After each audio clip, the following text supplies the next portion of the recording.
Oi, oi, pessoal, tudo bem com vocês? Eu sou a professora Larissa e sejam muito bem-vindos para a nossa aula de número 5 do nosso curso de Cálculos Aplicados à Farmácia. Essa aula é a aula mais legal de todas do nosso curso. Por quê? Aqui a gente faz uma breve revisão sobre o que aconteceu ali nessa nossa uma semana aí de encontros, né? A gente se viu 5 vezes, esse é o nosso quinto encontro. E aí eu consigo responder algumas dúvidas de vocês, olhar os comentários de vocês, a gente consegue conversar sobre alguns assuntos, né? Eu vi que tem umas dúvidas legais aí, então vamos lá. Primeiro de tudo, nosso cronograma de curso, né? Eu falo sobre ele toda a aula. E é muito importante que a gente converse um pouquinho sobre ele, porque é bom e a gente lembra, né, o que a gente viu nessas aulas que já passaram.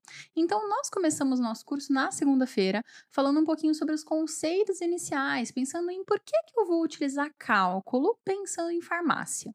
Então, tem várias situações no cotidiano dos balconistas, dos técnicos em farmácia, dos farmacêuticos e de diversos profissionais da área da saúde, né, que estão ali relacionados com a farmácia, que precisam, de cálculo. Tem várias situações em que a gente acaba precisando fazer uma conta ou outra, né? Por exemplo, uma situação de cálculo para dispensação.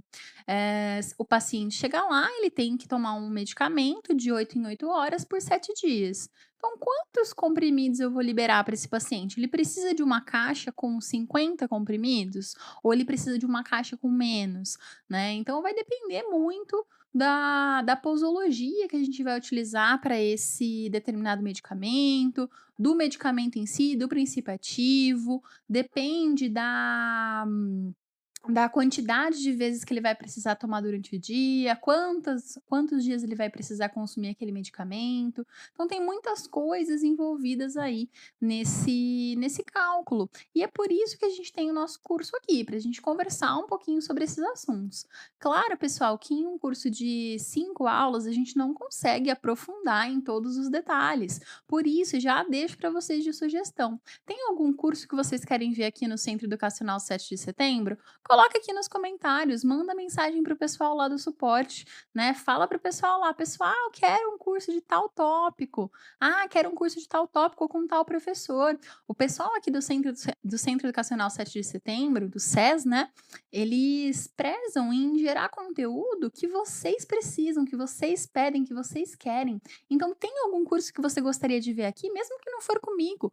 Manda lá para o pessoal do suporte, fala assim: "Ah, pessoal, queria muito ver um curso assim ou um curso, de tal tema". Eles vão providenciar um curso para você. Às vezes, inclusive, esse curso já existe e você só não sabe. Aqui no SES a gente tem uma plataforma muito bacana, que é a plataforma Nova Classe. Vou contar um pouquinho sobre ela para vocês lá no final, tá bom? Na nossa aula de número 2, que foi a aula de terça-feira, a gente conversou um pouquinho sobre cálculos de concentração.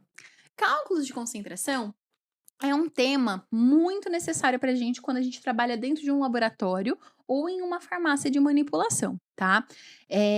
No caso, os cálculos de concentração, além de eles serem essenciais, né, para a gente entender o que está acontecendo, né, conhecer ali a nossa solução e entender o porquê que aquela concentração é necessária, pensa só.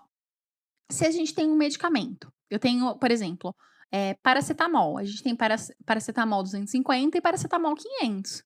O paracetamol 500, ele tem mais princípio ativo. Lembra que lá na primeira aula eu mostrei para vocês? Quando a gente fala paracetamol 500, significa que em cada comprimido eu tenho 500 miligramas de princípio ativo.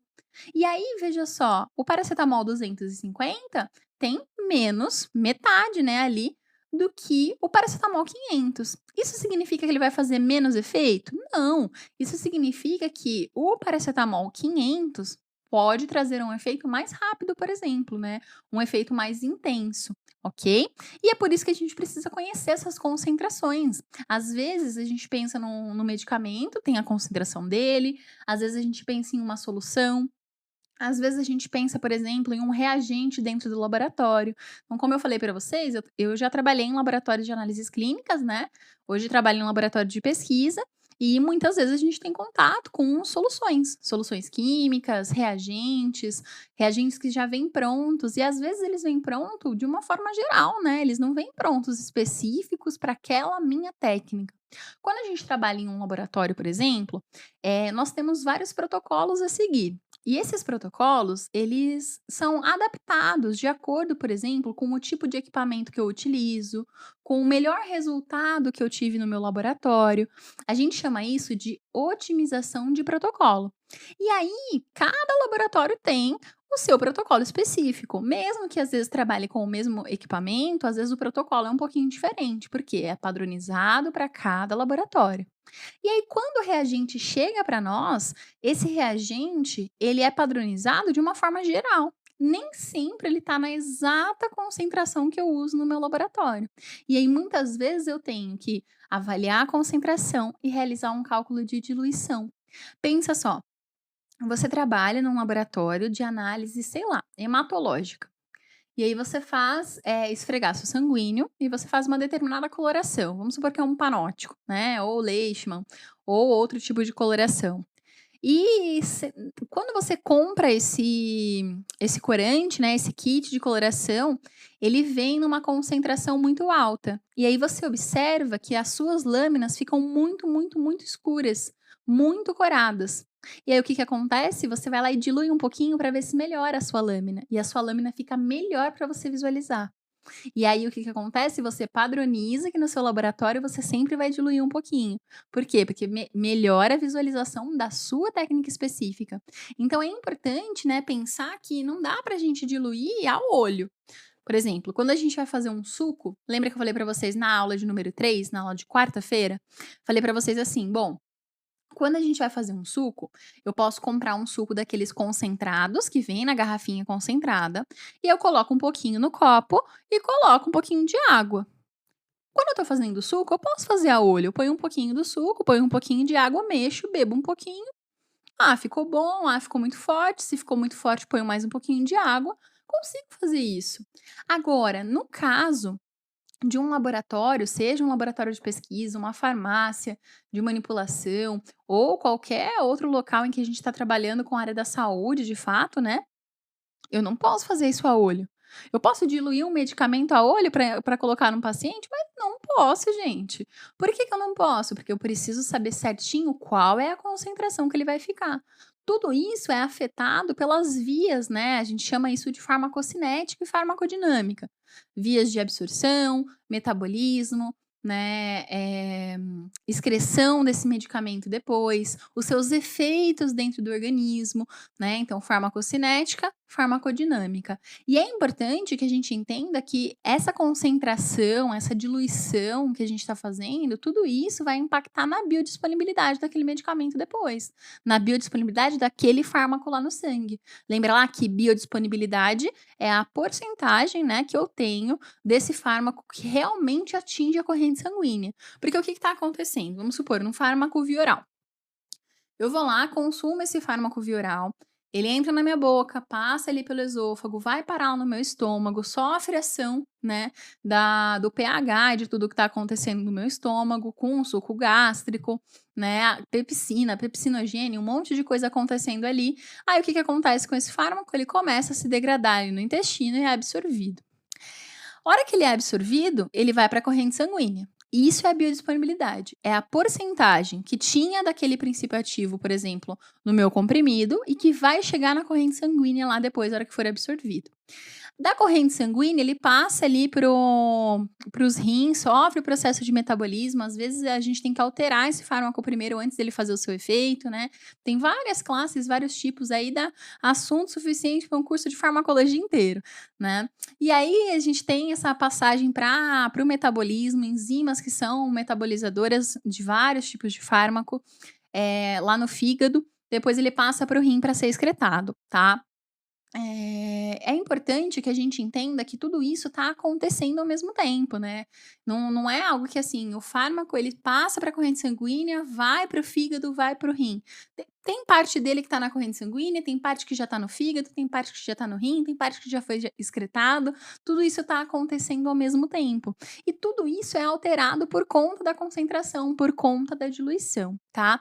E na nossa aula de número 4, que foi a aula de ontem, a gente conversou um pouquinho sobre o preparo de soluções, né?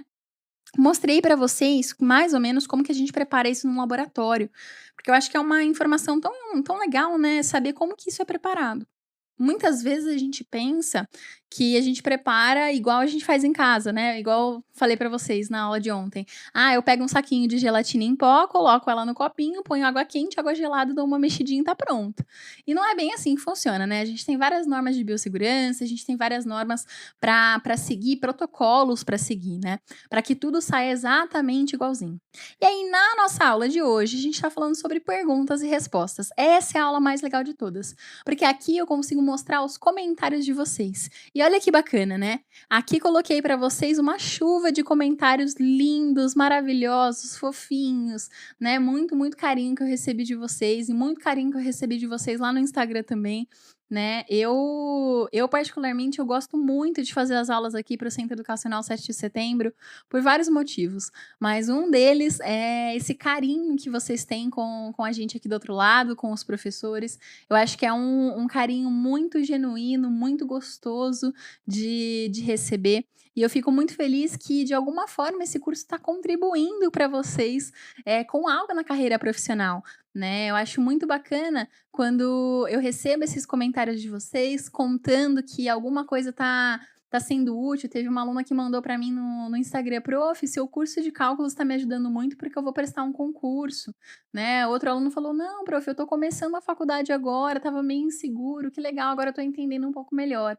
Então, esse feedback que vocês dão pra gente é um feedback muito gostoso, um feedback muito carinhoso e que estimula a gente a continuar, né? A seguir aí trazendo cada vez mais conteúdo. Por isso que eu falo para vocês, tem algum curso que vocês gostariam de ver aqui no Centro Educacional 7 de Setembro?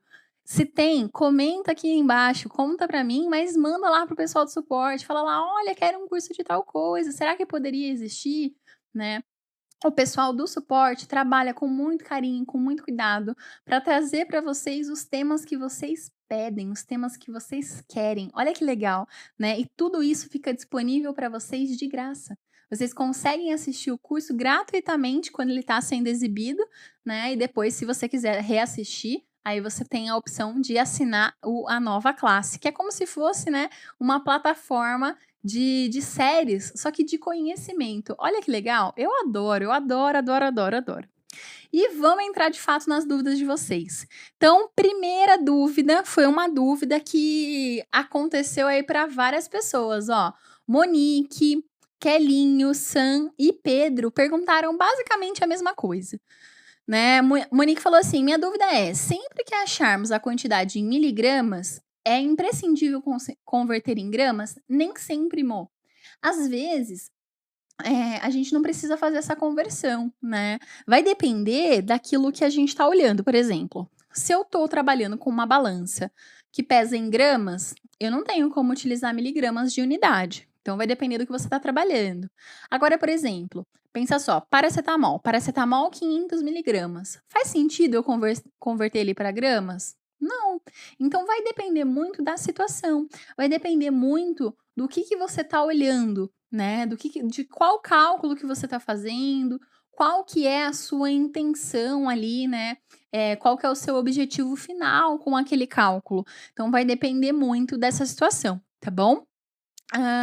Kelinho perguntou assim: no exercício 3 foi multiplicado grama e miligrama. Está correto? Por acaso não deveria transformar os dois na mesma unidade? E Sam perguntou a mesma coisa. Falou assim: na aula 2, por que no exercício sobre o leite em pó não precisa padronizar as medidas para fazer as contas?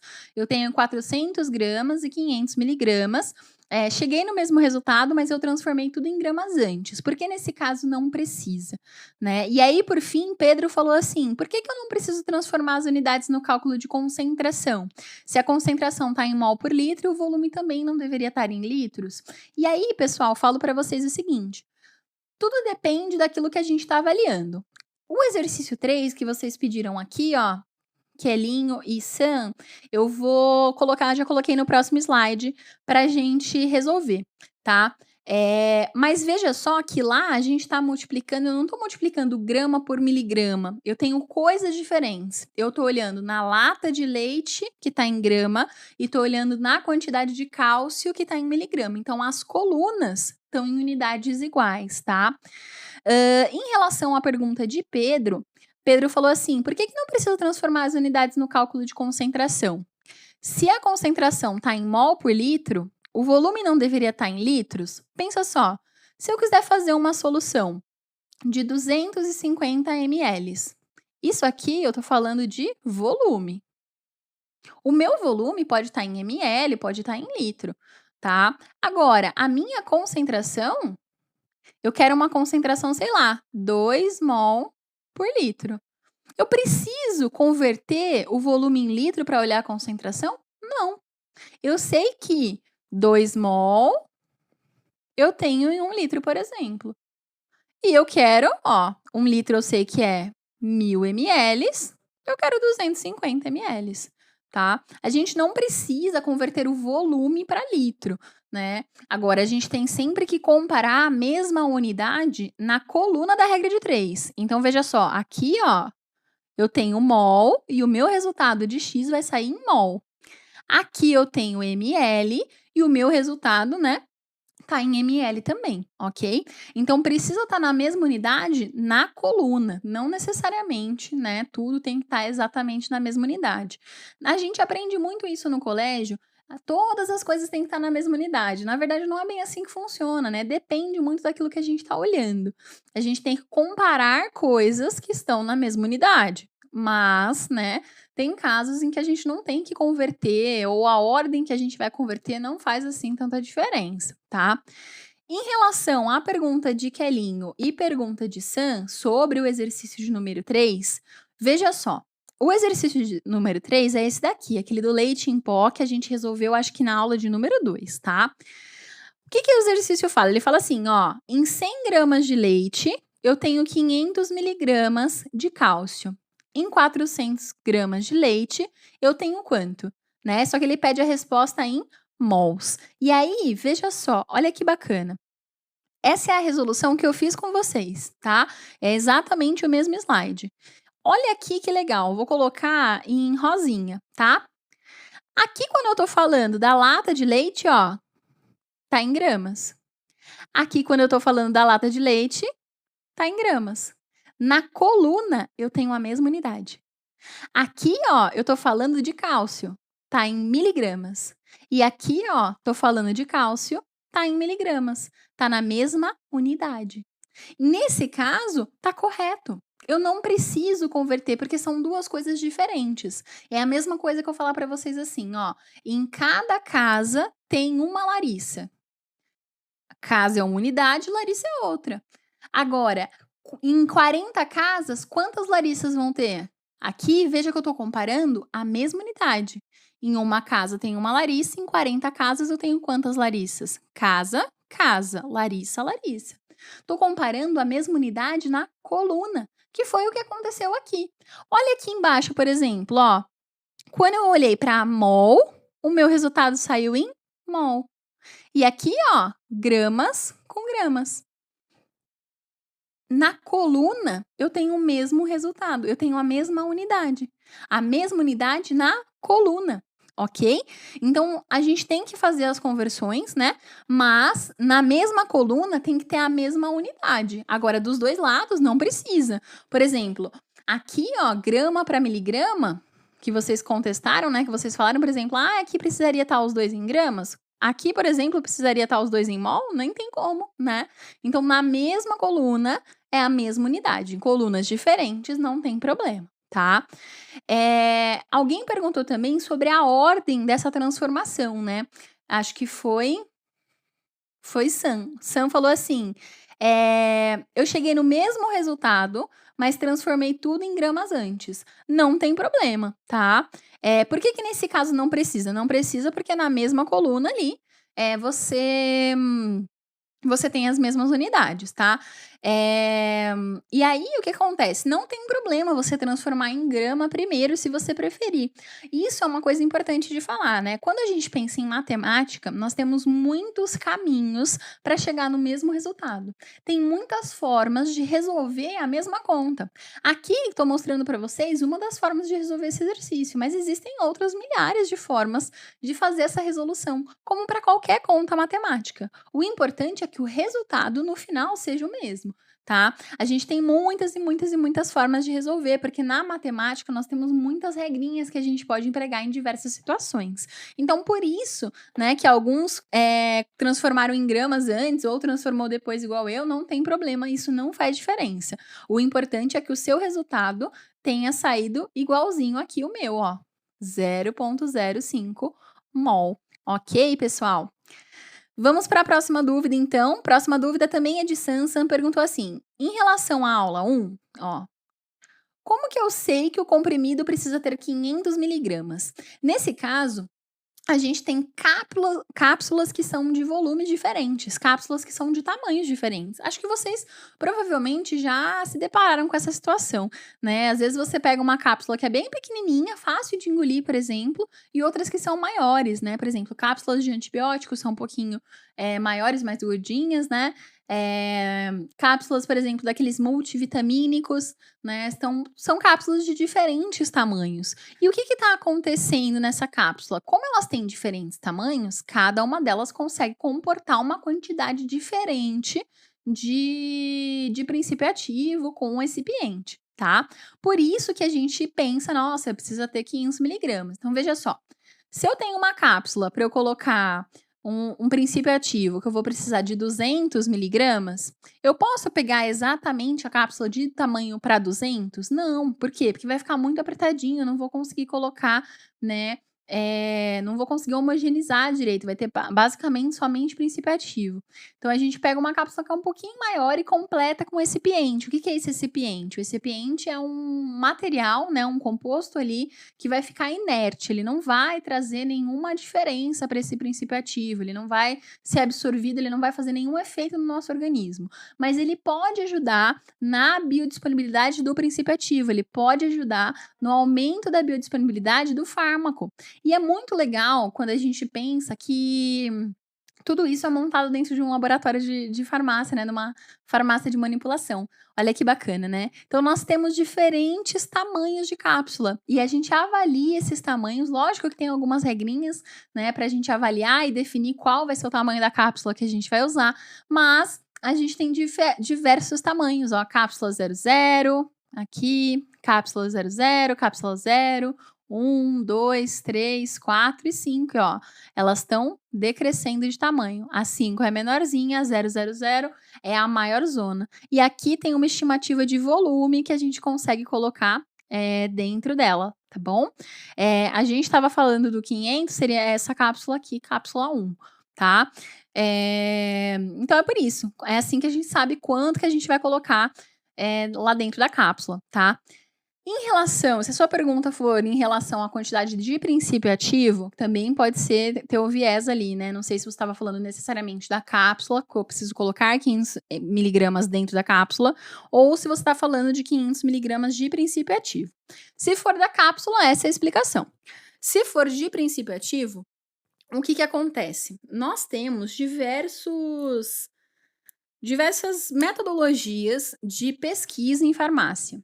E aí, o que acontece com essas metodologias? A gente tem que testar esses nossos medicamentos. Testar em relação às suas características físico-químicas, em relação, né, aos seus mecanismos de farmacocinética, farmacodinâmica. A gente precisa conhecer como que esse medicamento funciona, se ele causa algum efeito adverso, se ele causa, né, alguma doença, se ele está relacionado com o surgimento de alguma doença. E tudo isso faz parte daqueles testes, né, de segurança desse medicamento. Além dos testes de segurança, a gente precisa ter aí uma maratona de testes de equivalência, de bioequivalência, testes de biodisponibilidade, né? Tem muitos testes que a gente faz com os medicamentos. E é a partir disso que a gente define dose. A gente define uma dose que é segura, uma dose que não vai ser tóxica, né? Uma dose que vai conseguir, de fato, resolver o problema daquele paciente, né? Ou auxiliar nessa resolução e que não vá trazer nenhum malefício para a saúde desse paciente, tá bom? Próxima pergunta é uma pergunta de Eldo. Eldo perguntou assim: ótima aula sobre cálculos. Gostaria de saber se a quantidade equivalente a uma cápsula deverá ser colocada no tabuleiro para uniformizar as 30 ou deverá antes multiplicar a quantidade do princípio ativo pelo total de cápsulas. Isso mesmo, a gente tem que multiplicar a quantidade do princípio ativo pelo total de cápsulas. Então, por exemplo, vamos supor que eu quero fazer lá paracetamol 500 miligramas. E eu quero fazer 30 cápsulas. Por aqui embaixo, ó. 30 cápsulas. Aí eu tenho o meu tabuleiro, que eu já vou mostrar para vocês, tem uma outra pergunta sobre ele. Tenho aqui o tabuleiro, tá? E no tabuleiro eu vou montar minhas 30 cápsulas. O que eu vou precisar fazer? Eu vou lá, vou montar um cálculo. Bom, para uma cápsula, eu preciso de 500 miligramas de paracetamol. Se eu vou montar 30 cápsulas, quantos miligramas de paracetamol eu vou precisar? E aí, vamos lá na calculadora, ó. 30 vezes 500. X vai ser 15 mil. 15 mil o quê? Miligramas. Que é a mesma coisa aqui? 15 gramas. Aí eu vou pegar essas 15 gramas, eu vou lá na balança, peso 15 gramas de paracetamol, peso o meu recipiente, né, para completar as cápsulas, misturo tudo, passo no homogeneizador, aí eu coloco no meu tabuleiro e vou bater o tabuleiro, vou espalhar certinho para preencher todas as cápsulas. Então, Eldo, sim, nós precisamos multiplicar a quantidade de princípio ativo pelo total de cápsulas, tá? Porque cada cápsula tem que ter aquela quantidade de princípio ativo. Nesse caso aqui, nesse exemplo que eu dei para vocês, cada cápsula que sair do meu tabuleiro, dessas 30 que a gente está fazendo, tem que ter pelo menos 500 miligramas de paracetamol, tá? A gente até aceita uma variação aí de 5%, tá? Que tá dentro ali do controle de qualidade. Mas elas têm que ter ali os 500 miligramas. Em teoria, elas têm que ter os 500 miligramas em cada uma dessas cápsulas, ok? Vamos para a próxima pergunta. Próxima pergunta é da Lara. Lara perguntou assim: eu encho somente uma parte da cápsula, só a metade branca, e aí a outra parte, que é a verde, é só para fechar o comprimido? É assim que funciona? Lara, é exatamente isso. Então, veja só. Aqui na nossa imagem, vou colocar como A, B e C, ok? Aqui nessa nossa imagem, veja só. Eu tenho aqui uma moça, né, uma profissional, trabalhando aqui no seu tabuleiro. Primeira coisa importante, note que ela está usando touca, óculos de proteção, máscara, jaleco fechado, ó, que bonito, manga aqui, ó, no punho e tá usando luvas para fazer esse preparo. Ou seja, ela tá seguindo as nossas normas de biossegurança, tá? O que ela tá fazendo aqui? Aqui embaixo, nessa partezinha aqui, ó, ela tá colocando as cápsulas abertas, né? Então, a cápsula vem pra gente fechadinha, a gente abre ela. Tem algumas empresas que mandam separado já, né? Hoje em dia já tá mais fácil. Mas, normalmente, elas vinham fechadinhas, então a gente abre essa cápsula, coloco a parte branca, né, que você falou que é a parte maior, coloco ela no meu tabuleiro. Veja que o tabuleiro aqui, ó, ele tem vários furinhos, ó. A gente vai colocar cada uma em um furinho. E aí a gente abaixa o tabuleiro, né? Ela vai ficar certinho em cima. A gente pega a nossa mistura já homogeneizada, olha aqui nessa segunda imagem B, a gente tem uma pessoa também de luva bonitinha trabalhando e note que tem um pozinho aqui. O que é esse pozinho? É princípio ativo mais recipiente, tá? E aí o que essa pessoa tá fazendo? Tá vendo que ela tá passando uma espátula por cima para colocar esse pozinho dentro de cada cápsula. Então ela tá espalhando essa nossa mistura dentro das cápsulas que a gente colocou lá. E aqui em C, ó, a pessoa já está fechando. Aqui esse vidro, pessoal, é um vidro de cápsulas vazias, tá? Elas vêm assim e a gente vai abrindo e coloca no tabuleiro. Aqui, ó, note que tem todas as tampinhas, né, vamos dizer assim, essa parte superior que vai fechar a cápsula, essa partezinha azul tá aqui, e aqui a gente tem a partezinha branca, ó, já levantada no tabuleiro, porque já encheu e a gente levantou para conseguir fechar. Aí a gente coloca por cima, uma a uma, para fazer o fechamento dessas nossas cápsulas, tá? Lara perguntou assim também: como assim formar o excipiente na cápsula? O que que é esse excipiente? O excipiente é uma substância, né, que a gente vai colocar para encher essa cápsula, para ocupar espaço nessa cápsula. Ele não tem uma função farmacológica, tá? Ele não vai trazer nada de diferente no desempenho daquele medicamento, pensando na função farmacológica. O que que esse recipiente pode fazer? Ele pode ajudar no aumento da biodisponibilidade, ele pode ajudar na manutenção das características físico-químicas desse fármaco, ele pode ajudar, né, esse fármaco a ficar ali inteiro, a preservar aquele fármaco enquanto ele está dentro da cápsula. Mas, né, a evitar, por exemplo, proliferação de micro-organismos, coisas do tipo. Mas ele não tem uma função biológica dentro do nosso corpo igual a do fármaco, ok? Vamos lá então para a próxima pergunta, pergunta da Márcia. Márcia falou assim: uma pergunta. Deixam usar a calculadora no laboratório ou na farmácia? Deixam sim, tá? Normalmente a gente tem uma calculadora que é própria do laboratório e é essa que a gente usa, ok? Sempre que a gente estiver dentro de um laboratório, de uma farmácia de manipulação, a gente tem que tomar cuidado com os nossos itens pessoais, né? Então, não é recomendado, por exemplo, utilizar celular ou utilizar uma calculadora que é sua, que você leva para casa ou algo do tipo, porque pode acontecer contaminação, tem várias coisas que podem ali carregar micro-organismos, né? Hoje que a gente está nessa situação de pandemia, fica mais fácil da gente pensar nisso, a gente está se acostumando um pouquinho mais com essa questão de higienização das mãos frequente, né? Usar máscara, tomar cuidado. Agora, quando a gente entra num laboratório ou numa farmácia de manipulação, por exemplo, o que que acontece? A gente está muito exposto a diversos tipos de riscos físicos, químicos e biológicos. E aí pode ser que a gente acabe contaminando alguma coisa se a gente usar um item pessoal que a gente vai levar para casa depois. Imagina a sua situação. Eu, Larissa, biomédica, trabalho num laboratório e a gente está fazendo exames para diagnóstico de Covid, por exemplo. E aí o que acontece? Eu vou lá, pego e fico usando o meu celular lá no laboratório. E aí quando eu chego em casa, deito e uso o meu celular na cama. Eu posso estar levando vírus do laboratório para minha cama? Com certeza. Né? Então a gente tem que tomar cuidado com isso. Por isso que não é recomendado, né, utilizar objetos ali de itens pessoais, né, objetos de uso pessoal, dentro de laboratório ou em farmácias de manipulação, tá bom?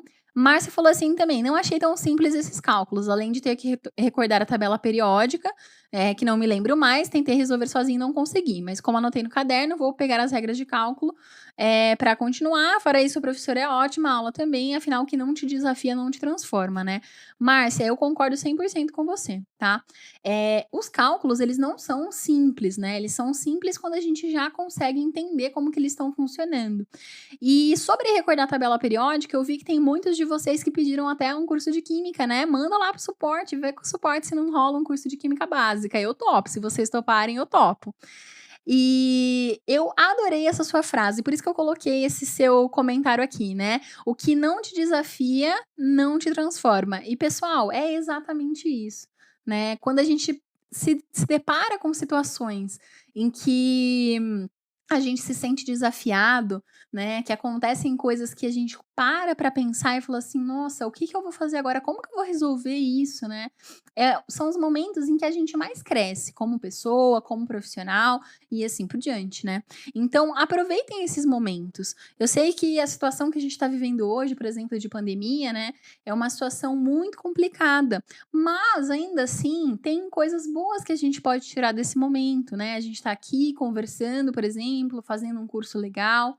Isso não minimiza as coisas ruins, mas nos ajuda a tentar olhar de uma forma um pouco mais positiva, tá? E para nossa última pergunta selecionada aqui é uma pergunta da Dariane. Dariane falou assim: preciso preparar um meio de cultura cuja diluição do rótulo é 20 gramas de agar para 1 litro de água. Preciso preparar uma solução 0,3% de agar. Dariane, veja só. Primeira coisa importante. Se a gente está pensando em meio de cultura para microbiologia, a recomendação é sempre utilizar a diluição do rótulo, tá? Por quê? Quando a gente trabalha com meios de cultura para micro, igual a gente está vendo aqui na foto, ó, nessa imagem, a gente tem vários tipos de meio de cultura, tá vendo que eles têm cores diferentes?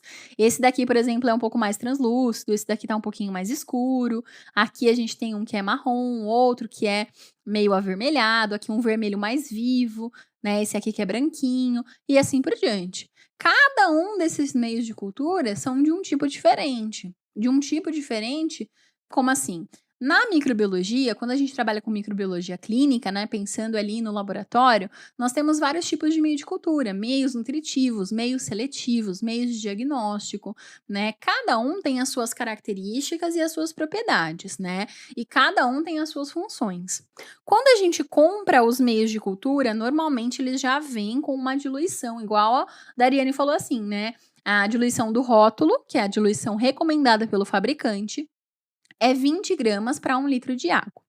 Eu recomendo, quando é para trabalhar de fato com microbiologia, eu recomendo que você siga a diluição do rótulo. Por quê? Porque daí você vai ter a quantidade certinha de nutrientes, né, que tem ali naquele seu meio de cultura específico para o crescimento bacteriano ou fúngico, tá? Agora, se você precisa preparar uma solução 0,3% e essa solução você já padronizou no seu laboratório, já é algo que você faz rotineiramente, né, e por isso que você precisa preparar ela, aí tudo bem. Agora, se for algo que você nunca fez, que não tem uma padronização, não recomendo. Fora isso, vamos resolver então essa sua questão, né? Então, veja só. Quando a gente tem uma solução 0,3%, significa que eu tenho 0,3 gramas para cada 100 ml. E aí, a gente quer preparar 1 litro, certo? 1 litro tem 1000 ml. Então, como que eu vou preparar esse 0,3? Quantas gramas que eu vou usar, né? A gente faz aqui 0,3 vezes 1000 dividido por 100. Quando a gente faz essa continha, ó, cancela esses dois e multiplica por 10. Deu 3 gramas. Como que você vai preparar, então, essa sua solução 0,3%? Você vai fazer o seguinte, você pega ali o seu... Na época que eu fazia microbiologia, a gente usava Erlenmeyer para fazer o preparo dos meios de cultura. Não sei como que faz aí no seu laboratório. Podia usar também aquelas garrafas, né? De 1 litro, que também facilitava. Então, você vai colocar os 3 gramas aqui e depois você completa de água para 1 litro e faz a sua diluição. Você vai chegar nessa concentração aqui de 0,3 gramas de água. Mas lembrando, né? Toma cuidado, porque se a diluição do rótulo é essa daqui, ó, você tá bem abaixo da concentração esperada para esse agar, tá bom? Então, toma cuidado aí e veja certinho quais são os seus objetivos com essa diluição tão agressiva, tá bom?